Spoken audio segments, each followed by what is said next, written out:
Olá, não há dúvidas que a chancelaria brasileira vem exercendo um papel fundamental no desenvolvimento do nosso país perante o cenário mundial. Hoje, nós temos a oportunidade e a honra de receber em nosso programa o Dr. Ronaldo Sardenberg, embaixador-chefe da missão que representa o Brasil junto às Nações Unidas.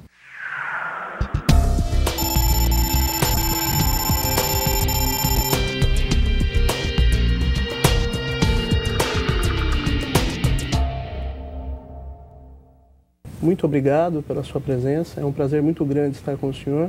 Eu gostaria de iniciar essa nossa entrevista lhe perguntando sobre o Conselho de Segurança e a pretensão do Brasil em obter um assento permanente. Sim, muito obrigado.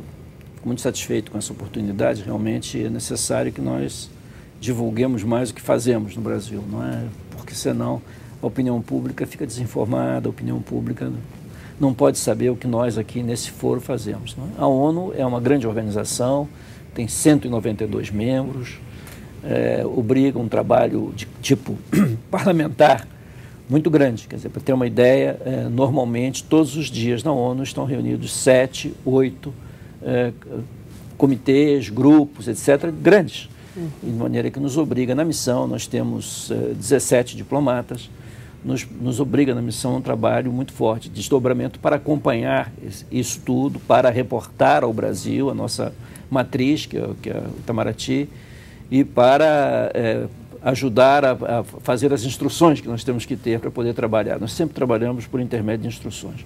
Com relação ao Conselho de Segurança, o Conselho de Segurança é um órgão que mais e mais tem ganho força dentro da organização.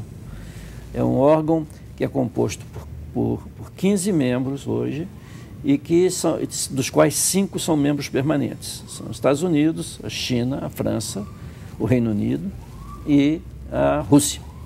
Muito bem, esses 5 membros têm um papel desproporcionalmente forte dentro do Conselho de Segurança, até porque tem veto e até por sua representatividade. Os demais são membros não permanentes que vão sendo eleitos a cada 2 anos, vão rodando a cada 2 anos. Né? 5 de cada vez. E esse tipo de organização, dentro da ONU, esse tipo de organização, de comitê, de comissão, de conselho, no caso, é voltado para a paz e a segurança, a manutenção da paz e da segurança. Portanto, temas muito candentes, muito fortes. Não é? E hoje em dia o que acontece é que a estrutura básica do Conselho é a mesma, a composição, a maneira de compor, é a mesma desde 1945. E há uma percepção generalizada que essa maneira é uma maneira obsoleta. Quer dizer, que a forma de composição do Conselho, maneira pela qual ele está constituído, é obsoleto. Por quê? Porque há outros países que hoje têm uma irradiação internacional que em 1945 não tinham. Entre esses países está o Brasil. O Brasil, no caso, a Índia, a Alemanha e o Japão, que formam o chamado G4. O G4 são os 4 candidatos mais fortes a se tornarem membros permanentes.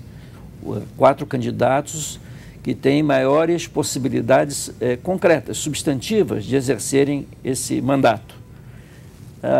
É muito interessante observar que esse esforço, essa presença, exige muito das chancelarias. Para começar, quer dizer, existe um aspecto puramente diplomático, de você ter uma chancelaria montada no seu país, que funcione, de você ter uma rede de embaixadas. Por exemplo, uma coisa que caracteriza o Brasil é ter uma rede de embaixadas ampla, de maneira que nós, por esse caminho da relação bilateral direta, nós temos contactos com muitos países do mundo e cada vez mais. Isso é uma vantagem que nós temos, digamos assim. Mas isso se dá por um trabalho que já está sendo feito há muitos e muitos anos. É assim, não, isso tem uma tradição, nós sempre tivemos uma rede grande para os diferentes períodos da história. Neste período, ela tem que ser maior, porque a história se acelerou brutalmente, o processo de globalização trouxe numerosíssimos atores para dentro da vida internacional. É irreversível. É irreversível e nós temos que interagir com esses atores. Não é? Nós temos que nos colocar dentro desse cenário, dentro dessa situação. Então, essa é uma vantagem que nós temos. Outra vantagem é termos uma política externa propriamente dita estruturada. uma das tradições do Brasil e que está sendo cumprida plenamente nesse momento, de ter uma política externa reconhecível, não é? Quer dizer, nós temos uma presença em muitos campos e procuramos sempre estar sintonizados com o que há de novo na ordem internacional. Muito bem. Então, hoje em dia, se a longa conversa, é para dizer que hoje em dia a gente não nota na ONU dúvidas sobre as qualificações do Brasil para ser membro permanente do Conselho de Segurança. Não há mais dúvidas quanto a isso.